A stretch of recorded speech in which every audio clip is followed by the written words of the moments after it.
Então, continuando aí, desde o nossa discussão sobre ataque de tubarões, né?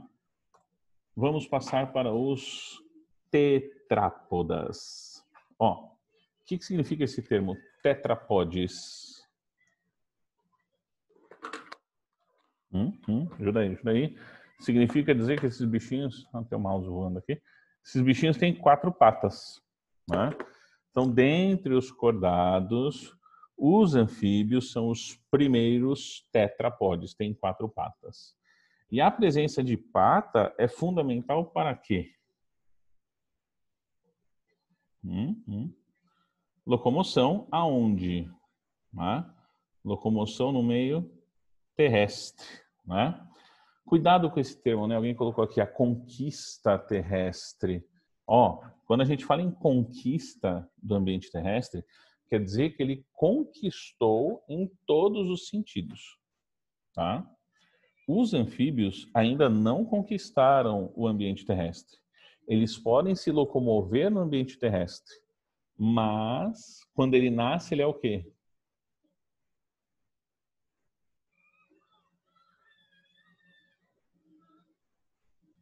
Quando ele nasce, ele depende da água. Ele é aquático.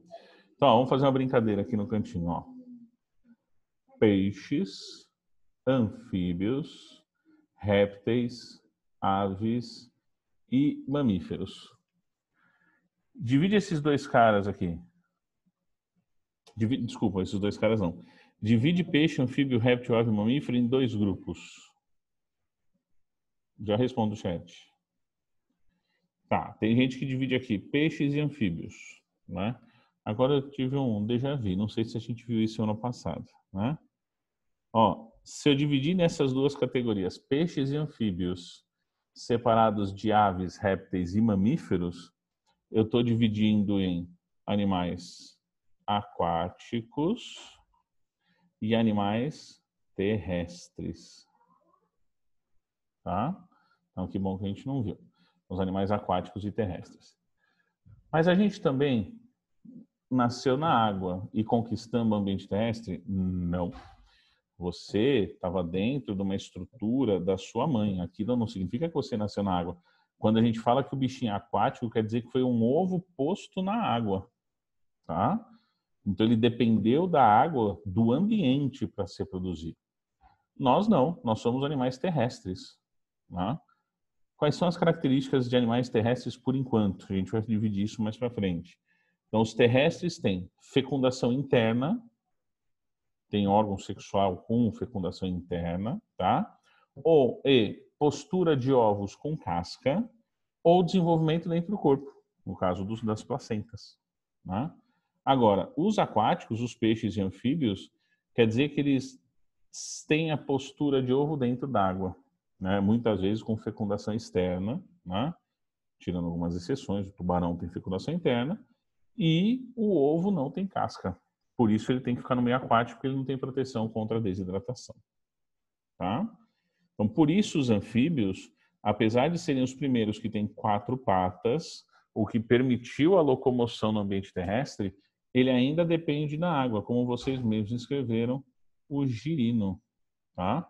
O girino é anfíbio, né? O girino é a larva do anfíbio. E aí, essa larva de anfíbio, ela tem respiração branquial, que é a respiração adequada ao ambiente terrestre. Só que vai vendo. Supondo que anfíbio seja ser classe, dentro da classe nós temos as ordens. Anuro, urodela e ápoda. Percebeu? Fala que você percebeu. Você perguntar percebeu o que, você não percebeu. Ah, perceberam. Eu falo que são os primeiros tetrápodas e uma ordem é ápoda, sem patas. Não é estranho? Como eu falei, a classificação dos cordados é uma bagunça só, tá? Esse cara aqui, enfim, hipocrisia, muito bem. Esse cara aqui, a cobra cega, a Cecília, é um bichinho que tem resquícios de patinhas, tem assim umas patinhas atrofiadas bem pequenininhas embaixo, né, 2 pares, mas ele não tem as patas, né, para locomoção. Anuros, sapo, rã e perereca não tem cauda, e Urodelas, a salamandra, tem cauda, tá? Mas todos eles têm uma fase de vida dentro d'água, por isso são animais aquáticos ainda. Características, então, que a gente já viu, né, nas aulas. Coração com 3 cavidades, 2 átrios e o ventrículo, daqui a pouco a gente vai ver uma fotinho disso. A pele está sempre úmida, com glândulas mucosas, porque a respiração é cutânea e pulmonar na fase adulta, mas a fase larval é respiração branquial, né? Então são as características de identificação do grupo. Dá uma olhada aqui, a cobra cega à sua direita, ó. Eu já vi questão de vestibular colocar essa foto, eu acho que eu peguei dessa questão inclusive, e mostrar essa foto e perguntar se isso não era um anelídeo. Por que essa fotinho não representa uma minhoca? Não, lembra que a minhoca tinha aqui, ó? Ela tinha um anel maior aqui, o clitelo, ó. Esse aqui não tem, tá? Esse aqui não tem o clitelo, então não é anelídeo, tá? Então, coração com 3 cavidades, 2 átrios e o ventrículo. Respiração cutânea e pulmonar quando adulto, o que leva à necessidade da pele estar úmida. Mas assim, né? Ele tem as glândulas mucosas que produzem, tá? Todos os anelídeos têm clitelo? Todas as minhocas têm, todos os oligoqueiros. Aqui, ó. Coraçãozinho com 2 átrios e um ventrículo, tá? Estrutura pulmonar. Pulmãozinho, aí tem o estômago, o intestino, aqui tem o baço. Essa parte aqui eu acho que é um pedaço de um dos rins aí, dos 2 lados, sei lá. Ou esse aqui é o rim, aqui está escondido o rim, esse é o baço. Tá muito estranha essa foto, né? E esse bichinho é um bichinho em resina, né, para você não machucar os bichinhos de verdade, né? Então, só para analisar um pouquinho essa anatomia cardíaca com 2 átrios e um ventrículo, tá? Então, não é muita coisa que a gente precisa saber sobre anfíbios, mas você não pode esquecer de classificá-los como animais aquáticos, porque a fecundação é externa, o ovo não tem casca e a postura, né, a larva, desculpa, é uma larva que precisa de água porque tem respiração branquial. Tem características que permitem ele andar no ambiente terrestre, perfeito, tem as patinhas, né, mas ele ainda é um animal aquático. Os que conquistaram o ambiente terrestre é esse aqui, ó. Por isso que eu até coloquei, ó. Os répteis são os primeiros terrestres, tá? E aí quando eu falo que ele é o primeiro terrestre, é terrestre mesmo. Ele tem características de animal que se reproduz fora d'água. Então, ó, fecundação interna, ovo com casca. Esse negócio de âmbrion e alantoide aí, depois a gente vê na embriologia, tá? Mas é a bolsa de água que mantém o embrião úmido, como nós temos, ok? Esses bichinhos têm a pele grossa, grande não, pele espessa, a gente chama de pele cornificada, para evitar a desidratação.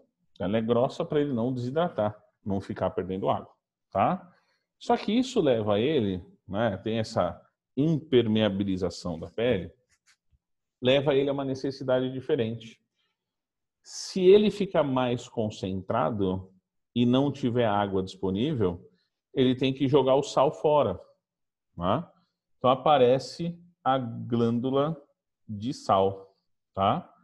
Sai dessa glândula de sal uma solução salina, tá? Que serve para abaixar a concentração dele. Então, se ele não tiver água disponível, ele secreta sal.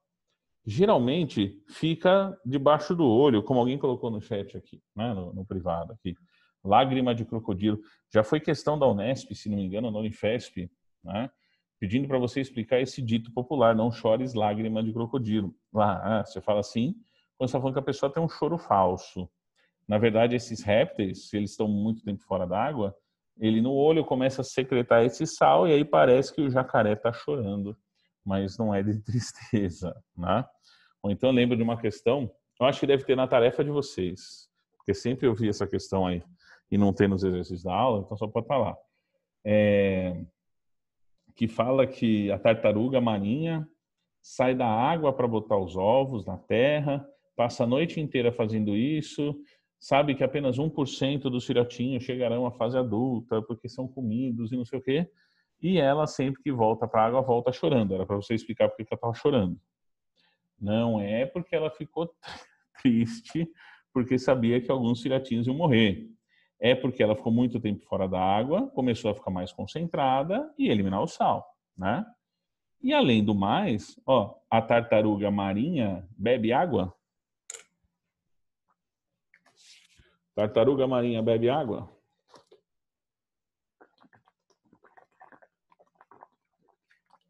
Deu até sede. Sim, bebe água. Mas ela bebe que água? Água doce? Ela tá lá, vai procurar um rio para beber água? Não. Ela bebe água salgada. Se você beber água salgada, você morre. Porque a gente não consegue eliminar o sal. Não tem uma glândula específica para isso. Mas ela sim. Tá?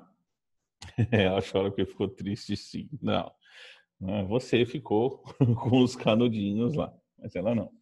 Então, isso explica como esses animais conseguem sobreviver no ambiente de água salgada, né? Outra coisa que você já viu também em aula, o xixi, né? Não se esqueça que excreta é o xixi, é a base de ácido úrico, sempre visando o quê? A economia de água, tá? Esses caras, animais terrestres. Todos os animais marinhos possuem essa glândula? Não. Só os répteis e as aves marinhas. Mas eu já dei um spoiler. O anfíbio tem duas excretas. Quando ele é um girino, ele excreta amônia. Quando ele é adulto, ele excreta ureia. Tem as duas excretas, tá? E nenhuma delas é adequada ao ambiente totalmente seco, o que mostra, mais uma vez, que ele depende da água. Esse daqui já não. Esse daqui já não, tanto que a gente até usou a tartaruga marinha. A tartaruga marinha, por mais que apresente características anatômicas de animais aquáticos, como nadadeiras, por exemplo, no lugar das patas dianteiras, ela é terrestre. Ela sai da água para se reproduzir. Bota o ovo fora da água. Animal, quando ele é aquático, ele não precisa sair da água. Mas o terrestre precisa voltar para a terra. Tá? É diferente, por exemplo, de uma baleia. Os mamíferos, como eu disse no começo, têm características de animais terrestres. A baleia é uma delas, só que tem a gestação interna. Então ela não sai da água, né? Não precisa botar ovo. Então os anfíbios possuem duas excretas? Sim, de acordo com o tipo de vida deles, a fase, desculpa, da vida deles. Tá? A pele é grossa? Com certeza, para evitar desidratação. Tá? E todos os animais marinhos possuem essa glândula? Não, só répteis e aves. Os subgrupos aqui dos répteis são as testudíneas, os quelônias, né? A tartaruga marinha, coisa linda. Né? Para pegar uma tartaruga marinha é muito difícil para começar. Eu já consegui. Eu só não sei onde fui parar a foto. Você pega ela aqui por essa parte do casco e vira ela de ponta cabeça. De barriga para baixo. Tá? Qual que é a respiração dos répteis mesmo?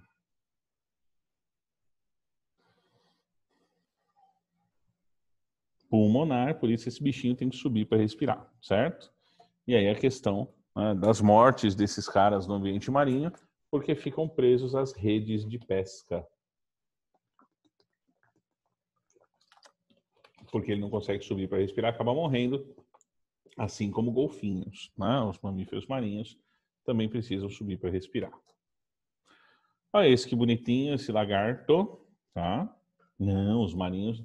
Quem marinho depende.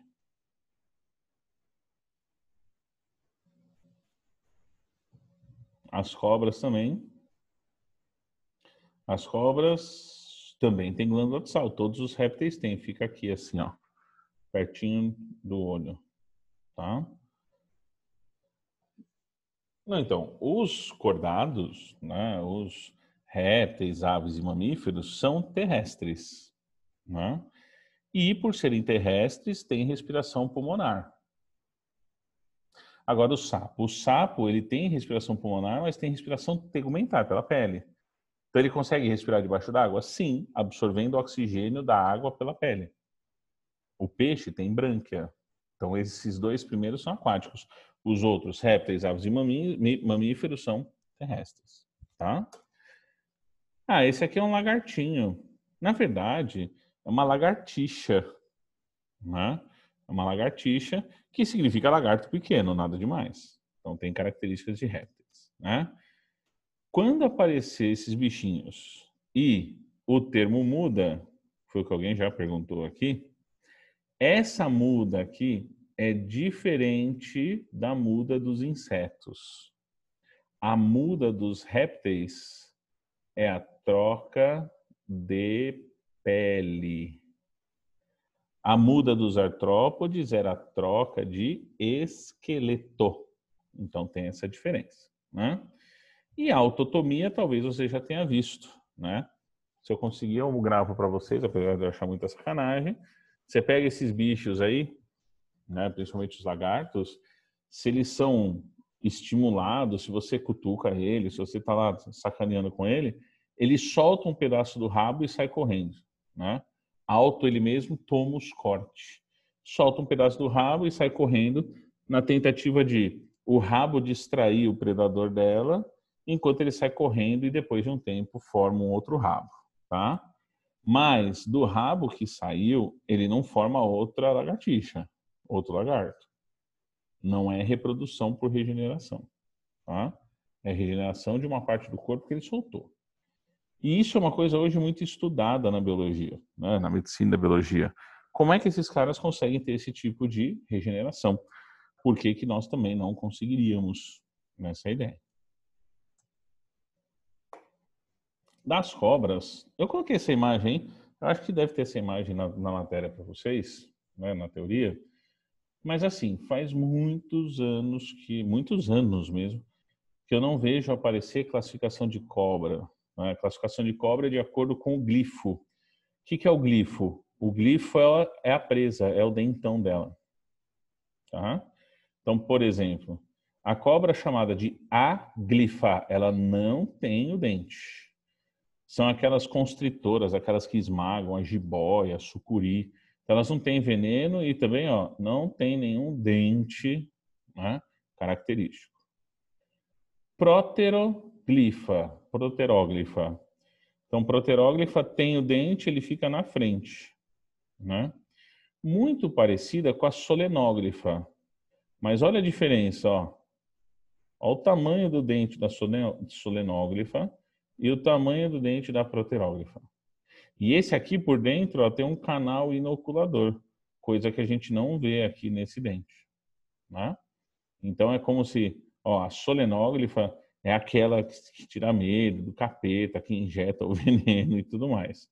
A proteróglifa, ela morde com a presa dianteira e o veneno escorre pelo céu da boca dela, porque não tem uma região de inoculação por dentro do dente. Tá? E a opistóglifa, para mim, é a mais malvada. Por quê? Porque a opisto significa depois. Onde fica o dente dela? Então, mesmo uma dessa que tenha veneno, ele já comeu, já começou a comer o bichinho e no final ele dá uma mordida de misericórdia. Tá, essa é meio sádico para mim, né? Mas como eu disse, se aparecerem esses nomes, aglifa, opistóglifa, proteróglifa, solenóglifa, são os dentes, né? Aqueles dentes característicos da cobrinha. De um lado a áglifa, que não tem o dente, do outro lado a solenóglifa, que é a que te dá mais medo, e no meio do caminho a opistóglifa e a proteróglifa. Então, é só por uma questão do termo mesmo, uma questão de repertório, tá? As constritoras não têm veneno. Aí, continuando nos répteis, tem os arqueossáurios, arcossáuria, né? Arqueologia, os antigos. Então entra aqui os crocodilos e os dinossauros, tá? Alguns fósseis de crocodilos, em alguns períodos aí do Jurássico, Triássico, sei lá o quê, são anatomicamente iguaizinhos aos crocodilos atuais, né? Como se não tivessem surgido nenhum tipo de, não posso falar de processo evolutivo entre eles, né? Isso, alguém colocou aqui, protocooperação, é isso mesmo, é o pássaro palito e o jacaré, ele está limpando a boquinha. E aqui o dinossauro, né? Não tem para quê também ficar perdendo muito tempo. E como subgrupo dos arcossauras, nós temos as aves, tá? Então, assim, alguns pesquisadores, alguns autores, classificam as aves como um grupo à parte, tá? Mas a maior parte aí dos caras que estudam fósseis já estão colocando as aves como subgrupo dos répteis. Então a evolução dos animais seria alguma coisa assim, ó. Peixes, tá? Aí você tem aqui os anfíbios. Aí um grupo divisor de águas, né? E simultaneamente répteis, não, aves não, répteis, mamíferos,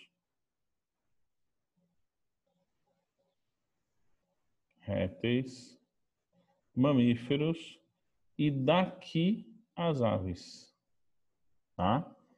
E as principais evidências são o quê? Dinossauros com penas, né, com penas fossilizadas. Né? Tem uma outra estrutura que as aves usam muito bem, chamada de siringe, que é um osso que elas têm na região da garganta, né, que acharam estruturas semelhantes, não disse que é a mesma, semelhantes naqueles dinossauros velociraptores, dando a entender que eles emitem som. É lógico também, né? Não vamos falar que nem me falaram numa aula aí. Nossa, professor, quer dizer que o tiranossauro tem essa siringe? Não, não é que tem a siringe. Siringe é o órgão das aves, canoro, que faz o passarinho cantar, piar e tudo mais. Que reflete o comportamento deles, né? Então, eles passam a viver em bandos e bandos organizados. Ah, então tem os passarinhos aqui no meu quarteirão, aí chegou um carcará, um predador. Aí antes disso ele está assim, piu, aí eu, piu, piu, piu. Aí veio o predador, aí um viu, fez piu, piu, aí todos saem voando. Eles fogem. É uma questão comportamental. Mas apesar de alguns fósseis de dinossauros, como Tiranossauro Rex, os velociraptores terem uma estrutura semelhante, não quer dizer que o tiranossauro faz piu, piu, não. Tá? Então não é assim. Mas que é uma questão de homologia estrutural, né? Tem a mesma origem. Outra coisa, esses caras também têm glândula de sal. Também sai salzinho aqui. Canário Rex é boa. As aves têm na pele a glândula oropígea, né? Oropigiana, que é aquela que a gente viu na primeira aula do ano, que impermeabiliza as penas. Mas no final das contas, tá? As aves fazem uma coisa que você sonha em fazer e que não vai conseguir. E toma cuidado com o que você responde. Uma vez eu perguntei isso em sala, os caras, as aves fazem um negócio que você sonha em fazer e nunca vai fazer. Levantaram a mão e falaram, bota ovo? Não, tá? Exatamente, voar. Elas podem voar. E para voar, o que elas têm? Meio estranho isso aí. Asas e penas, é bem óbvio, né? O corpo aerodinâmico, forma de fólio. Fólio é aquele formato assim, do aerofólio, da gota da chuva. Você consegue ver um passarinho aqui, ó? Ó, um passarinho aqui, ó. Pronto, ó. Tem um passarinho aqui, ó. Tá vendo? Corpo aerodinâmico, né? Sacos aéreos. São projeções do pulmão que se enchem de ar quando ela respira. Então, se ela respirar fundo, os sacos aéreos ficam cheios, e isso diminui a densidade do corpo. E os famosos ossos pneumáticos, que geralmente o pessoal fala que são ossos ocos, né? Tudo isso como economia de peso. Aqui algumas aguinhas, alguns predadores. Essa aqui é a minha preferida, né? A arpia. Essa é pequenininha, ela chega a ter quase mais de 2 metros, 1,80 m de ponta da asa em ponta da asa. Isso, ó. Alguém comentou aqui, ó. A forma de excreção, ácido úrico, como os répteis. E isso reduz a necessidade de água, o que deixa o corpo mais leve, né? Sim, come macaco, né? Por que que a galinha não voa? A galinha não voa porque ela foi obtida através de cruzamento seletivo, né? Foram escolhendo e cruzando, escolhendo e cruzando, escolhendo e cruzando, escolhendo e cruzando, e aí a proporção corpórea dela impede o voo. Por quê? Porque foram escolhidas as maiores e que tinham mais massa, porque renderiam mais comida, tá? Isso depois de anos e anos e anos de seleção artificial, ok? E o último grupo, que é o nosso, né? Então, os mamíferos. Ó, três subgrupos a saber. Você e muitos outros são placentários, temos a placenta, né? Tem aqueles que têm bolsa, são os marsupiais, e tem os mamíferos que botam ovos, que são os monotremados, o ornitorrinco. Então, mamífero tem três subdivisões. Está aqui, monotremado, marsupial e placentário. Tá? Mas, independente, o que eles têm em comum? Pelos, glândulas mamárias, mamífero, né? As hemácias são anucleadas. Nos outros animais, as hemácias são nucleadas, duram mais tempo. E aqui eu costumo dizer, né? Para mamar, tem que ter lábio. Senão você arranca, né, a mama. Então tem que ter lábio. Imagina um jacaré que não tem lábio mamando. Não seria legal, um passarinho com bico. Então o lábio é uma estrutura que protege o ato de mamar. E ó, não sei se alguém aí já teve filho, ou tem perto, ou contato com alguém que já teve.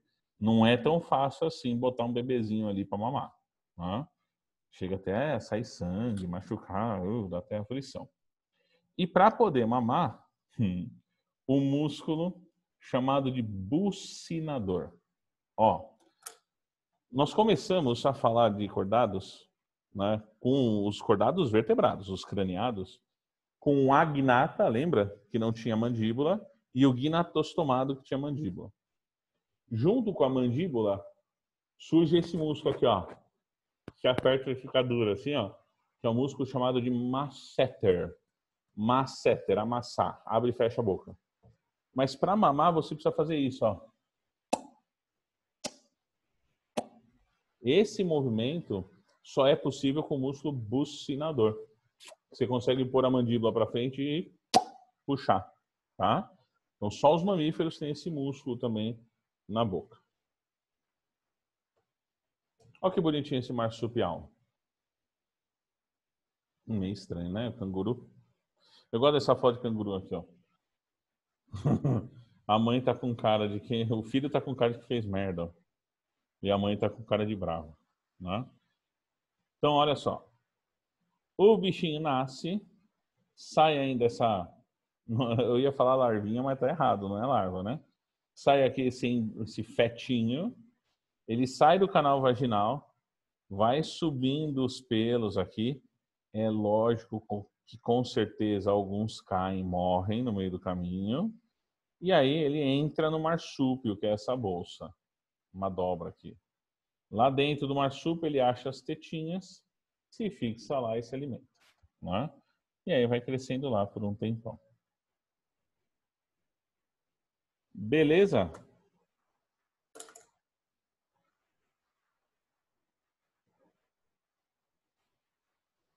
Tudo bem?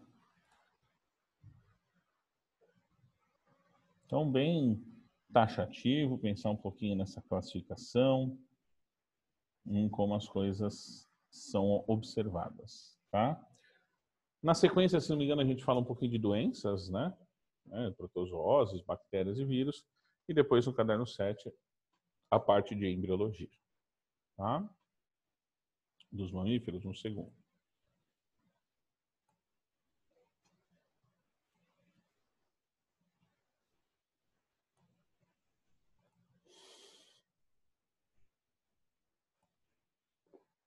Esse aqui?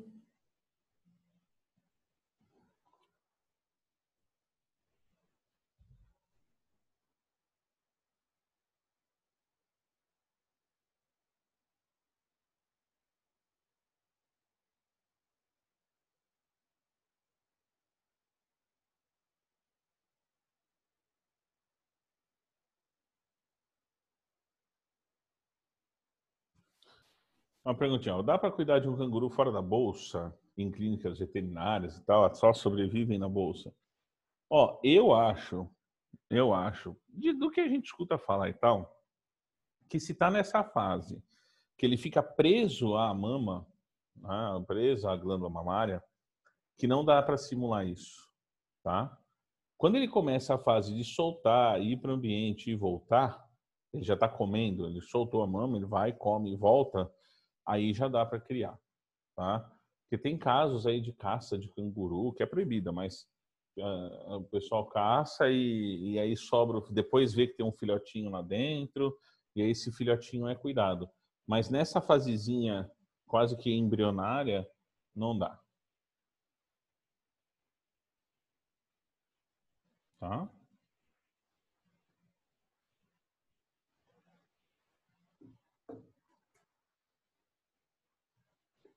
Beleza aqui? Vou trocar.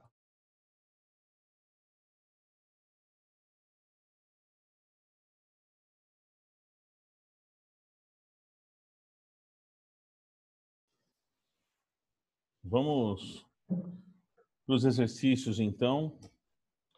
Aí no caderno 6, página 18.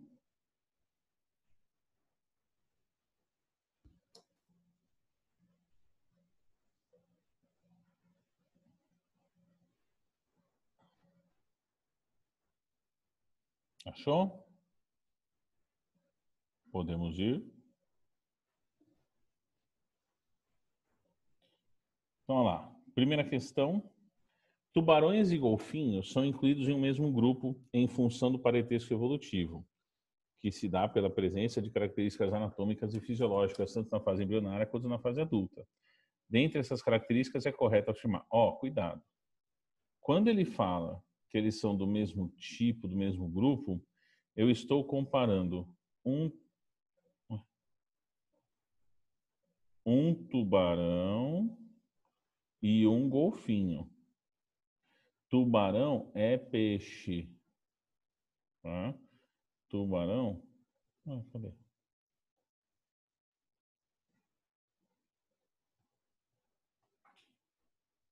Tubarão é, não. Ué, cadê a canetinha? Hum,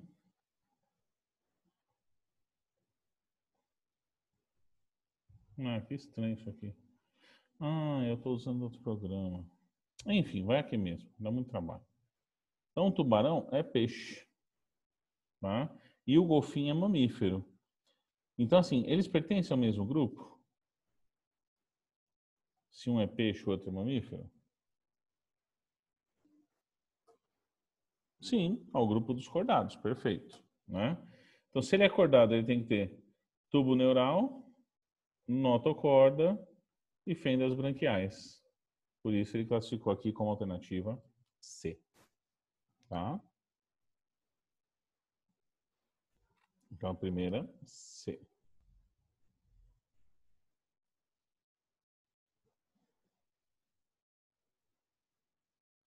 Vamos para 2?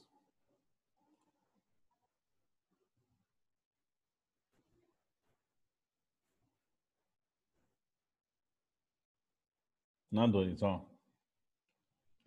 A figura representa uma estrutura em formato helicoidal, tá? Que é uma adaptação importante de um animal. Ele está pedindo o que é essa estrutura helicoidal, tá? Ora, essa estrutura helicoidal é no intestino, tá vendo que ele está abrindo o intestino aqui, tá tudo assim? Tinha um nome, alguém lembra?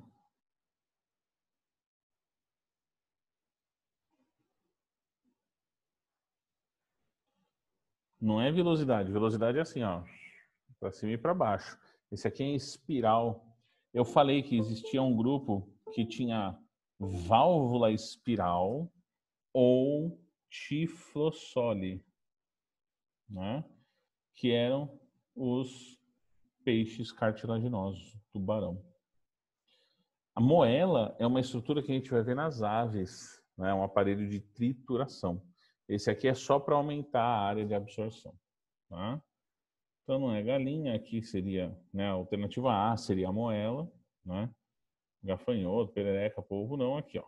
Alternativa E, o tubarão e o seu tiflossório.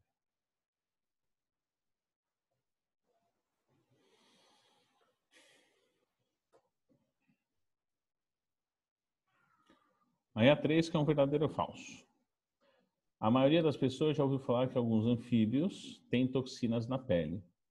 Um predador que desavisadamente tenta comer um desses anfíbios tóxicos poderá sofrer consequências graves, como mal-estar, náusea, vômito, distúrbios sensoriais e, em casos mais extremos, até a morte. Lê as informações sobre a relação verdadeiro ou falso, tá? Um predador, ao se alimentar de um anfíbio venenoso e sobreviver aos efeitos das suas toxinas, evitará predar outros anfíbios daquela espécie? O que você acha?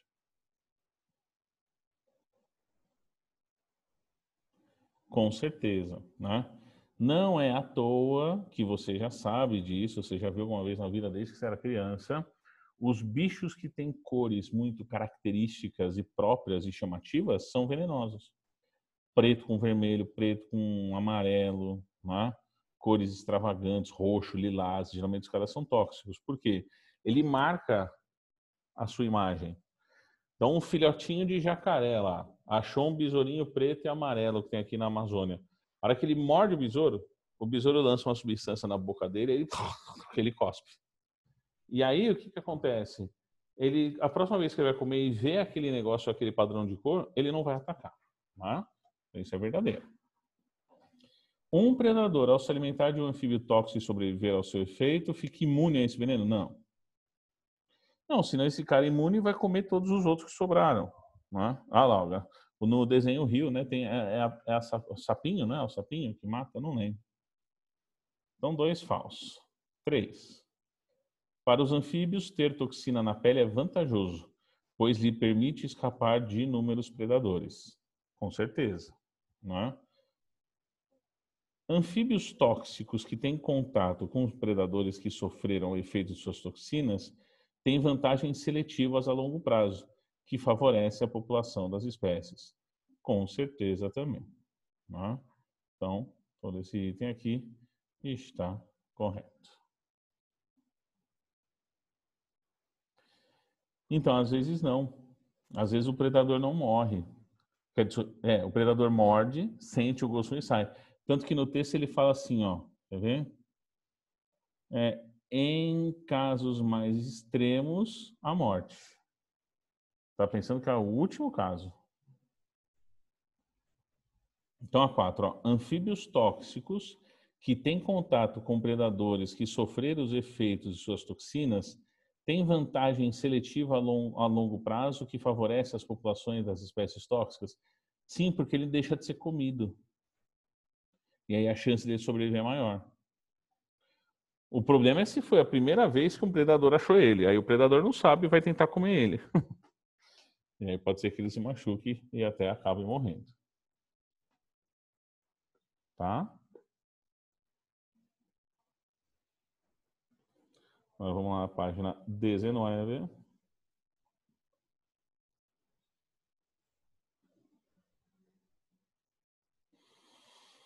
Analise atentamente a tira do Armandinho, ainda do ilustrador Alexandre Beck.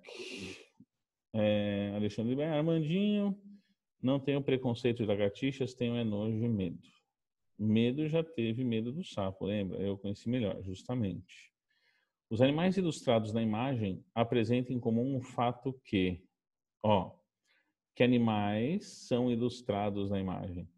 Homem, um menininho e a mãe, talvez, e a amiguinha lá no primeiro quadro. O sapo, o anfíbio, né? E a lagartixinha no último quadro ali, ó. A lagartixinha que é um réptil. Então eles são diblásticos? Não. Não, diblástico era o quinidário. Então eles são triblásticos, tá? São celomados? Sim. Pseudocelomado não. Pseudocelomado era o nemateuinte.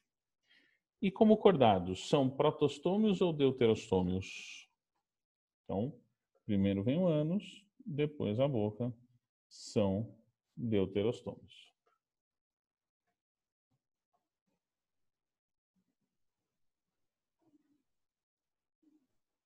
Então, pode até parecer difícil, mas não é.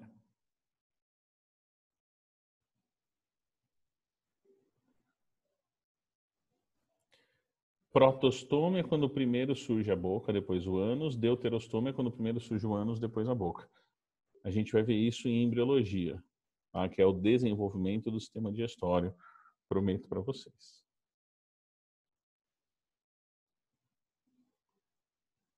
Tá? Na 5, ó.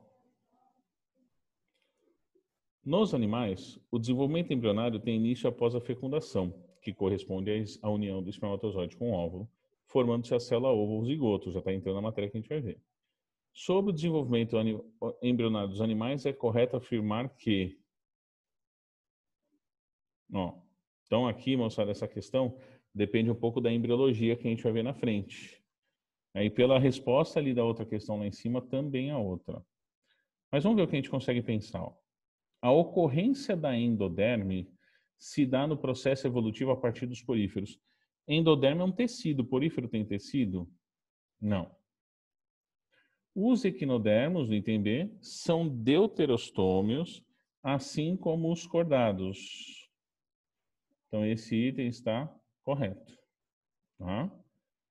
Aí ele continua. Nemátodo é acelomado. Não, não é acelomado. Né?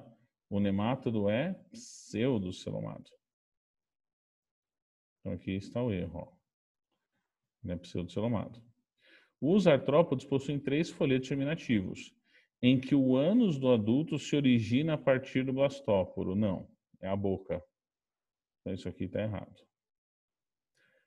E as acídeas representam os cordados protostômios. Não existe cordado protostômio. Então, vou deixar aqui os itens que estavam errados.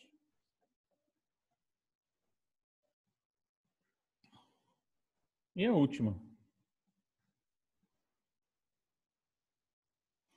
Não é bem, né, a pergunta aqui, né? Por que o peixe cartilaginoso tem a necessidade de apresentar o tifosóleo?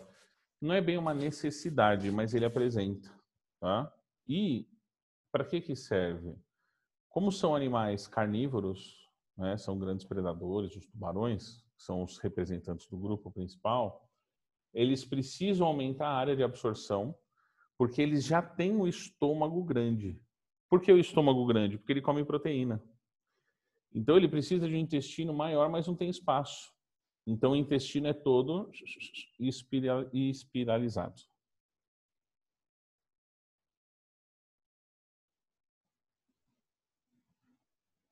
Né? Mas a relação é entre o tamanho do estômago e o tamanho do intestino. Se o estômago for muito grande, o intestino tem que ser pequeno. Então ele faz isso para aumentar a eficiência. Tá? E na 6, ó. Durante uma visita ao Museu de Zoologia do Instituto de Biologia do Unicamp, alunos do ensino médio puderam observar a diversidade de formas de vida e a classificação dos vertebrados. Assinar a alternativa que indica corretamente as características 1, 2 e 3. Ó, característica 1, ela é típica de anfíbios. Tá? Então, posso falar fase larval e adulta no meio terrestre? Não. A fase larval é aquática. Né? Vou pegar o primeiro item aqui, ó, respiração cutânea. Beleza. Então, é o único que tem respiração cutânea. Tá valendo. Vamos ver aqui, ó. Fase larval e adulta no meio aquático? Não. Então, esse item aqui também está errado. Né? Respiração cutânea, tá certo. Então, tem que ter a respiração cutânea. Item 2, que é essa parte que a gente não viu ainda. Córeo e alantoide. Ó, o córeo é uma estrutura presente em todos eles. Alantoide, quem bota ovo. Só que os mamíferos não têm alantoide, ou alantoide reduzido. Esse item aqui está errado. Aves e mamíferos têm 4 câmaras cardíacas. Tem.